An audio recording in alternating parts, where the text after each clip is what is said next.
नमस्कार, आप देख रहे हैं सुदर्शन न्यूज। मैं हूं आपके सामने केशव कुमार। इस समय सुदर्शन न्यूज अभिव्यक्ति की आजादी की लड़ाई लड़ रहा है और अभिव्यक्ति और मीडिया की स्वतंत्रता पर अभी कब तक पहरा रहेगा, ये एक सवाल है जो अब भी बना हुआ है। मीडिया सुदर्शन न्यूज के खुलासे पर लगातार लिख रही है। टीवी मीडिया लगातार सुदर्शन न्यूज के खुलासे के बाद अपने अपने हिसाब से एंगल देकर बहस कर रहे हैं। उधर सुप्रीम कोर्ट में हमारे शो के खुलासे पर अब भी स्टे जारी है, लेकिन इस बीच कोर्ट ने बड़ी टिप्पणी करते हुए कहा कि सुदर्शन न्यूज का प्रोग्राम किसी भी प्रोग्राम कोड का उल्लंघन नहीं करता है। और इस टिप्पणी से वामपंथी गैंग के होश उड़ गए। यूपीएससी में जिहाद प्रोग्राम पर सुनवाई करते हुए सुप्रीम कोर्ट ने बड़ी टिप्पणी की।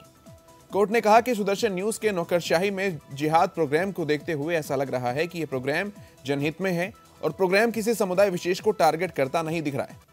साथ ही कोर्ट ने यह भी कहा कि सुदर्शन ने किसी भी प्रोग्राम कोड का उल्लंघन नहीं किया है और यह कोई ट्रेडमार्क का मामला नहीं है। सुप्रीम कोर्ट ने विपक्षी वकील को इस बीच फटकार भी लगाई है। इससे पहले कोर्ट ने कहा था कि यह एक खोजी पत्रकारिता है, यानी कि इन्वेस्टिगेटिव जर्नलिज्म है, और अगर किसी को इस प्रोग्राम से दिक्कत है तो वो उपन्यास पढ़ सकता है, अपने टीवी को बंद कर सकता है। कोर्ट ने यह भी कहा था कि इस प्रोग्राम को देखकर लग रहा है कि एक समुदाय यूपीएससी में किसी विशेष टारगेट को पूरा करने के लिए लिया जा रहा है। कोर्ट ने कहा कि आर्टिकल 19 के तहत, आर्टिकल 19 के तहत हर व्यक्ति का अपना अधिकार है। अब इस मामले में अगली सुनवाई बुधवार यानी कल होनी है। इसी विषय पर हम लोग बातचीत करेंगे। मेरे साथ जो अतिथि जुड़े हैं, आपका परिचय मैं उनसे करा दूं। हरगोविंद अरोड़ा जी हैं मेरे साथ, आजाद हिंद सेना के संस्थापक और सदस्य हैं। राहुल लाल जी वरिष्ठ पत्रकार हमारे साथ हैं और सुप्रीम कोर्ट के अधिवक्ता ऋषिपाल जी हमारे साथ हैं। आप सभी अतिथियों का बहुत स्वागत है। हरगोविंद अरोड़ा जी, आपसे ही मैं शुरुआत करना चाहूंगा अपनी इस चर्चा की। जिस तरीके से मामला कहीं से चला, उसमें काफी सारे मोड़ आए, लेकिन अब दो महत्वपूर्ण बातें हैं जिस पर देशव्यापी चर्चा होने की आवश्यकता है और हो भी रही है। यह अच्छी बात भी है। सबसे पहली, यूपीएससी जिहाद में जिस तरीके से घुसपैठ करने की कोशिश की जा रही है, उसको लेकर चर्चा होना बहुत आवश्यक है, कदम उठाए जाने की सख्त आवश्यकता है। और दूसरा, जिस तरीके से ज़कात फाउंडेशन का पूरा काला चिट्ठा हमने देश दुनिया के सामने रखा था, उसे बैन करने की भी सख्त आवश्यकता यहां पर है। आपसे मैं शुरुआत करूंगा सर, क्या कहेंगे? वंदे मातरम। वंदे मातरम जी, वंदे मातरम। देखिए, सबसे पहले तो मैं सुदर्शन चैनल के विषय में ये कहूंगा, देश का जिम्मेवार चैनल है। कोई आपत्तिजनक और यदि कोई देश के हित में बात नहीं होगी तो आपका चैनल नहीं दिखाएगा। सबसे बड़ी बात आपके चैनल के विषय में मैं ये कहना चाहूंगा। दूसरा, कि भारतवर्ष की जो हजारों वर्षों से पहचान है वो केवल और केवल हिंदुत्व है। यहाँ ये जीने की पद्धति है। इसको उच्चतम न्यायालय और समय समय पर बड़े लोगों ने इसको विस्तृत रूप से इसको परिभाषित किया।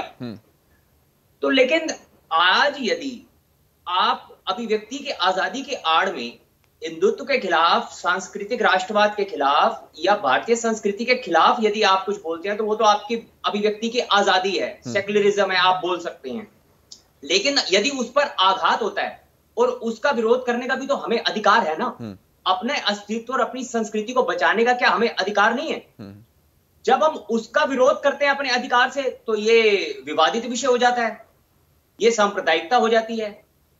हमें अपने, एक शख्स हमारे मुंह पे थप्पड़ मार रहा है, हमें अपने आप को बचाने के लिए यह साबित करना पड़ रहा है कि ये व्यक्ति को हम इसीलिए रोक रहे हैं कि हम गलत नहीं है जी, हम गलत नहीं है। मुझे याद है, आपसे मैं कुछ वर्ष पीछे की बात करूंगा, जब हम लोग सांस्कृतिक राष्ट्रवाद की विचारधारा पर हम लोगों ने काम किया लगभग पिछले 31 वर्ष से, तो एक विशेष विचारधारा से प्रिंट मीडिया प्रभावित था। वो कभी हमारे बात को रखने का जो प्लेटफॉर्म होता है वो क्या होता है, मीडिया चैनल्स। और ये तो हमारा सौभाग्य है कि सुदर्शन जैसे चैनल आए और ये देश में उस भाईचारे को, जो भाईचारा, जिस भाईचारे की परिभाषा ये है कि अगर हम किसी भाई का चारा बनते रहे तो हम ठीक हैं, अगर हम किसी भाई का चारा नहीं बनेंगे तो फिर ये देश में तनाव का माहौल है। तो उस अपनी बात को रखने का एक मंच मिला, एक प्लेटफॉर्म मिला ऐसे लोगों को जो राष्ट्रवादी सोच के लोग थे। ठीक है सर, आज क्वेश्चन मार्क उस ठीक है सर, ठीक है सर, चर्चा शिफ्ट हो चुकी है। कुल मिलाकर जो चर्चा जहां से शुरू हुई थी अब वो शिफ्ट हो चुकी है, उसके मुद्दे, उसके केंद्र बदल चुके हैं। राहुल लाल जी, यूपीएससी में रिफॉर्म्स की आवश्यकता है, यहां से शुरुआत हुई थी, लेकिन काले कारनामे सामने आते गए, राज देश के सामने आते गए और चर्चा का केंद्र भी और भी गंभीर बनता चला गया। अब यूपीएससी में घुसपैठ नंबर 1 और ज़कात फाउंडेशन को बैन करने की मांग नंबर 2, ये मुद्दे प्रमुखता के साथ देशव्यापी नहीं बल्कि पूरी दुनिया भर में उठाए जा रहे हैं, जिस तरीके से टाइम्स स्क्वायर में भी प्रदर्शन हुआ इस चीज को लेकर। राहुल लाल जी।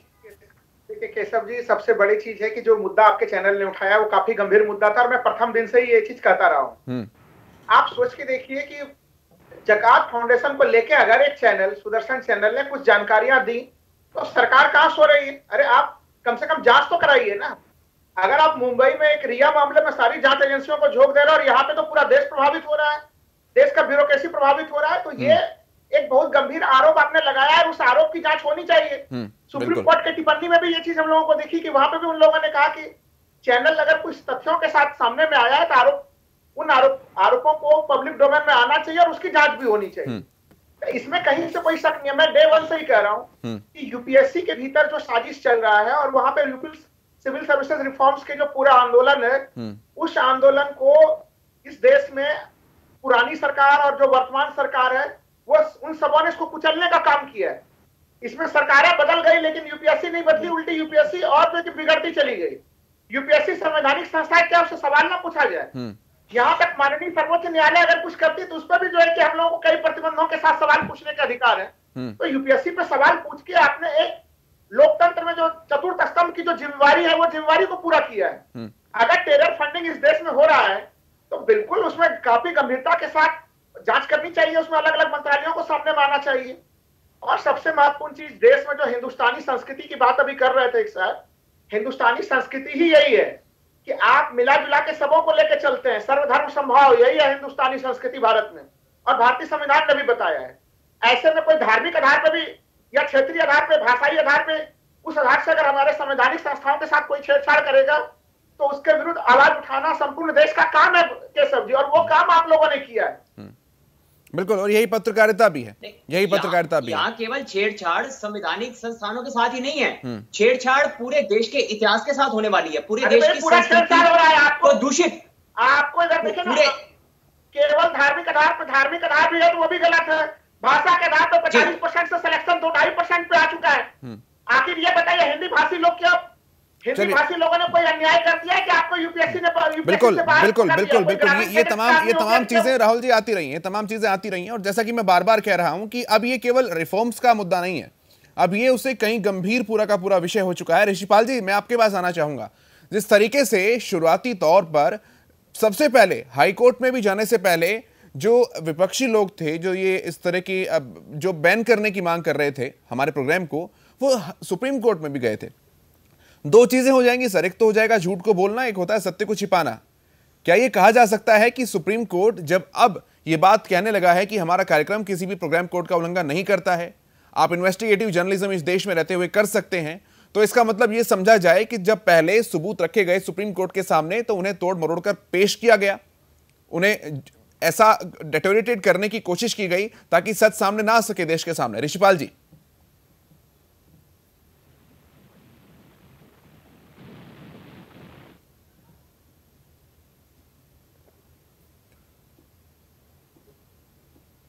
ऋषिपाल जी, आपकी आवाज हम तक नहीं पहुंच पा रही है। मैं दोबारा से आता हूं सर आपके पास। उससे पहले मैं हरगोविंद जी के पास जाना चाहूंगा। हरगोविंद जी, आप अपना सेंटेंस पूरा कीजिए, फिर मैं ऋषिपाल जी के पास आता हूं। आप कुछ कह रहे थे।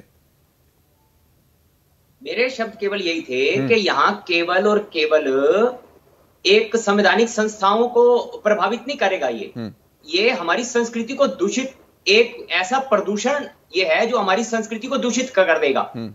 और इसमें केवल आप इस बात को लेकर ना चलें कि आज तक इन्होंने क्या किया, और आपने खोजी पत्रकारिता, जो इंटेलिजेंस एजेंसियों का काम था वो तो आपने किया। अब जांच करने का विषय भाई साहब ने अभी कहा ये सरकार का कार्य क्षेत्र है, तो बल्कि आपको तो अप्रिशिएट करना चाहिए था इस विषय पर कि आपने यदि कहीं से कोई गड़बड़ या चोरी या कोई साजिश का भंडाफोड़ किया है पूरे तथ्यों के साथ, तो आप तो बधाई के पात्र हैं। ठीक है। और इस पर हंगामा क्यों?